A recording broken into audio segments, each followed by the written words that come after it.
Physical refining செய்யப்பட்ட SKM Poorna rice brand oil.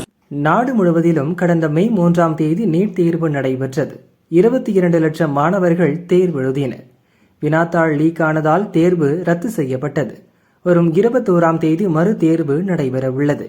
Telegram app மூலம் வினாத்தாள் லீக் ஆனது உறுதி செய்யப்பட்டதால் நீட் மறுதேர்வு முடியும் வரை டெலகிராம் செயலிக்கு மத்திய அரசு தற்காலிக தடை விதித்தது.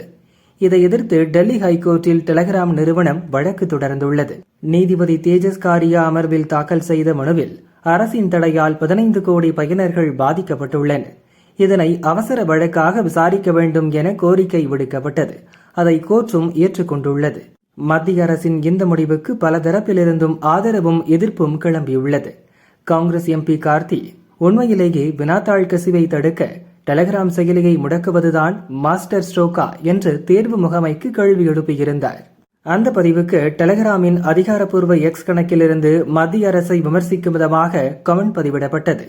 ஒரு வணிக வளாகத்தில் திருட்டு நடைபெறக்கூடும் என்பதால் அனைத்து ஷாப்பிங் மால்களையும் மூடுங்கள், யாராவது வாகனத்தை வேகமாக ஓட்டக்கூடும் என்பதால் சாலைகளை மூடிவிடுங்கள் என டெலகிராம் பதிவிட்டுள்ளது.